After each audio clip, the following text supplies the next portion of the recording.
Good morning, students. So today I am here with you with some new topics. आज हम बात करेंगे fuel की. As in our last chapter में आप लोगों को फ्यूल के बारे में बताया गया था. फ्यूल क्या होता है? Fuel means a substance that gives us heat and light. Means ऐसा सब्सटेंस जो कि हमें हीट और लाइट प्रोवाइड करता है उसे हम फ्यूल बोलते हैं. Clear? On the basis of their physical state की बेसिस पे फ्यूल को कैटेगराइज किया गया है 3 पार्ट्स में.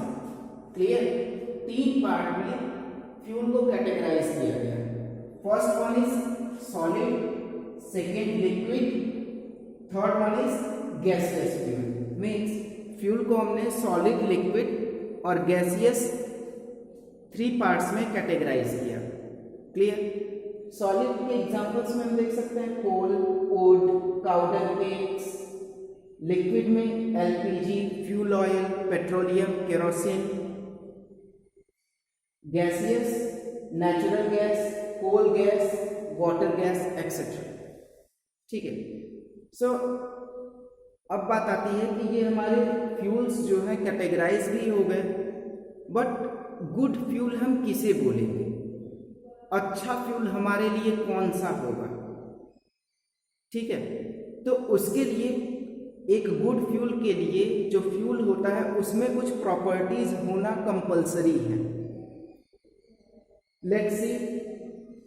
First property is a good fuel having low ignition temperature.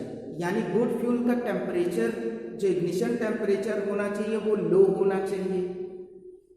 Produces large amount of heat and light. वो हीट और लाइट ज्यादा प्रोड्यूस करे लार्ज क्वांटिटी में.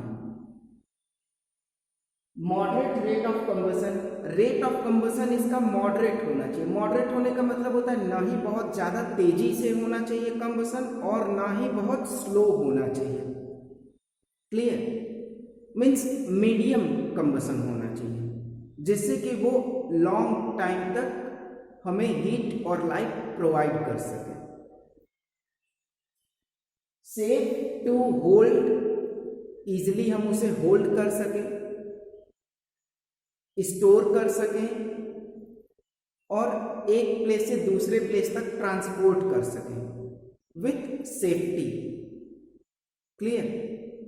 Next one is pollution free होना चाहिए एंड इट गिव्स या it produces less residue. Means बहुत ही कम जो है रेजिड्यू छोड़ेंगे. रेजिड्यू छोड़ने का मतलब मीन्स लाइक जैसे स्मोक वगैरह ये थोड़ा कम रिलीज करे. And last one is cheap and easily available. हमारे लिए चीप होना चाहिए, सस्ता होना चाहिए जिससे हम सभी लोग इजिली इसका यूज कर सकें और हमें ये आसानी से अवेलेबल हो. ठीक है. ऐसा ना हो कि चीप तो है but that is not easily available. अब ऐसे फ्यूल का चीप होना ही किस फायदे का जब वो हमारे पास अवेलेबल ही नहीं होगा. सो दोनों चीजें जरूरी हैं, चीप भी हो एंड इजिली अवेलेबल भी हो. क्लियर? सो ये था हमारा फ्यूल और गुड फ्यूल के बारे में. क्लियर? नेक्स्ट थिंग हम देखेंगे कि calorific value.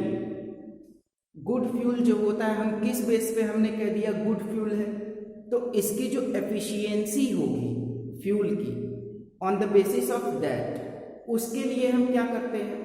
So come to the next point that is calorific value.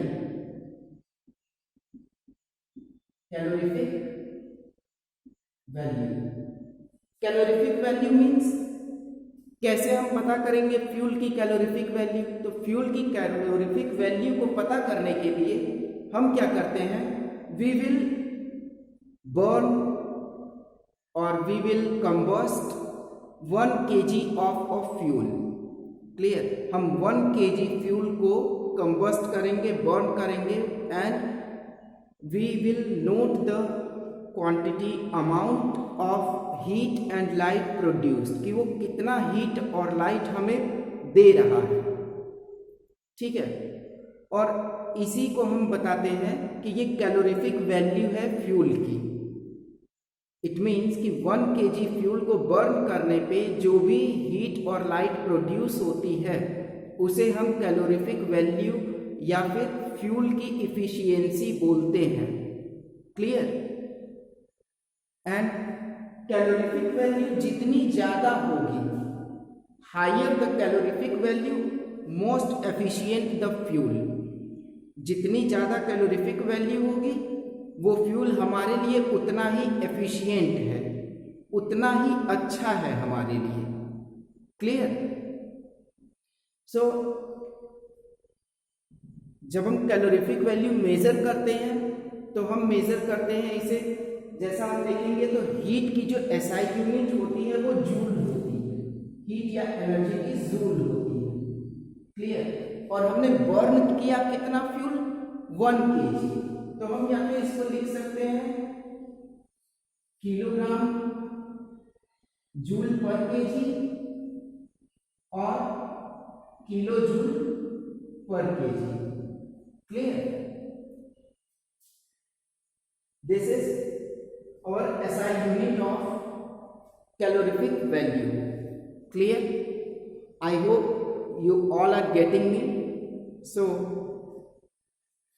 with the help of this explanation you will make your notes, and if you have still any kind of doubt you can contact me.